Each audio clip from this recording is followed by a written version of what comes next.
Diesel हे कॅनमध्ये देत नाही, त्यामुळे शेतकऱ्यांना ट्रॅक्टर बांधून या ठिकाणी आणावे लागते. यावर आपलं काय मत आहे पेट्रोल पंप चालक या नात्याने?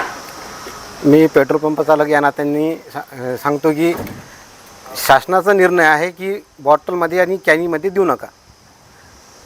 तर आम्ही शासनाच्या पत्रानुसार आम्हाला जे पत्र आलं त्यानुसार आम्ही चालतो आहे.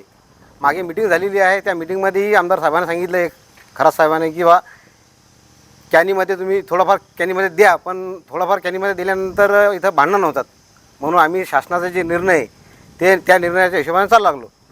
तरी मलाही असा माझ्या म्हणजे पंपानुसार मलाही असं वाटते की ट्रॅक्टर जर शेतात बंद पडलं तर त्याला इथं येऊस्तोवर डिझेलसाठी मागणी करायला लोक की 10 लिटर तरी द्या, 10-15 लिटर तेव्हा पंपापर्यंत ट्रॅक्टर आला पाहिजेत.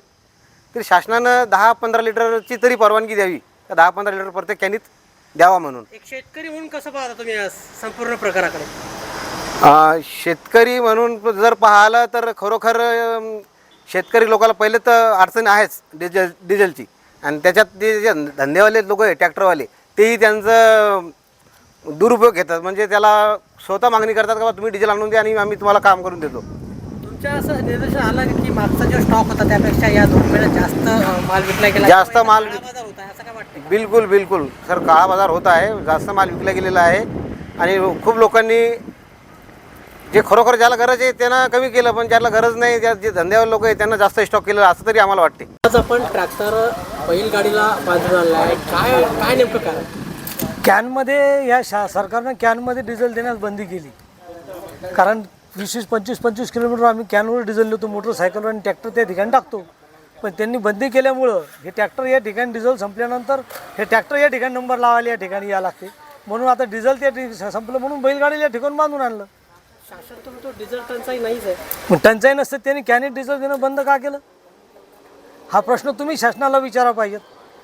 कलेक्टर आताच आव्हान केलं की कुठल्याच अहो, कलेक्टर जेव्हा टी व्हीवर आवाहन करतात, मोबाईल आवाहन करतात, तेव्हा आमच्या शेतकऱ्याला तो मोबाईल आणि टी व्ही फोडावा असं वाटते. प्रत्यक्षात आम्हाला या ठिकाणी डिझेल जेव्हा मिळत नाही, बोंबीच्या देठापासून आमची आग त्या ठिकाणी होते की प्रशासनात एवढे बसलेले माणसं खोटं का बोलतात, हा प्रश्न त्या ठिकाणी आमच्या सर्वसामान्य शेतकऱ्याला पडतो. असं वाटतं की शेतकऱ्याच्या मुळावर उठलं सरकार बरोबर. याच्यात काय राहिलं आता? याच्यात शंकाच नाही. भावाच्या बद्दल पहा, कशाबद्दल पहा, प्रत्येक ठिकाणी रांगा लावा. कांद्याचा प्रश्न पहा, मुलं शिक्षणासाठी क्षेत्रासाठी वळा. हो, हे बोफोर्स पहा, नेट परीक्षेच्या भानगडीत पहा, 2-2 ठिकाणी त्या 2-2 वर्षाचे पैसे त्या ठिकाणी त्या मुलाचे भरलेले सर त्या क्लासवाल्याकडं. तुम्ही शोध लावता, पण त्या क्लासवाले शेतकऱ्याच्या पैशाचं वापस कोण देईल, हा प्रश्न त्या ठिकाणी पडला. काय सरकारचा निषेध म्हणून ट्रॅक्टर आज आणला? सरकारचा निषेध म्हणून आता हे दिसायला लागलं ठिकाणी निषेध तर हा कमी आहे, अजून उग्र रूप धारण करायचं राहिलं. आम्हाला जर शेतकऱ्याला डिझेल जागेवर पोचतं नाही सरकारनं केलं तर संपूर्ण चक्काजाम त्या ठिकाणी शेतकऱ्याचं पूर्ण ट्रॅक्टर रस्त्यावर लागल्याशिवाय राहणार नाही.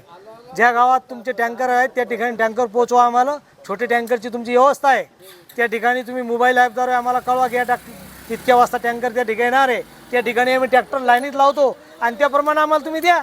शिल्लकचं देऊ नका. एका ट्रॅक्टरचा ॲव्हरेज करा. तज्ज्ञ लोक तुमच्याकडे, एका ताशी डिझेल किती लागते, ट्रॅक्टर चालतो किती, ही सगळी माहिती प्रशासनाकडे आहे आणि तज्ज्ञ लोक तिथं बसलेले आहेत. ते अभ्यास करून तुम्ही आम्हाला डिझेल द्या. भाव तो वाढवाच लागले, त्याच्याबद्दल तर आमचा निषेध आहेच.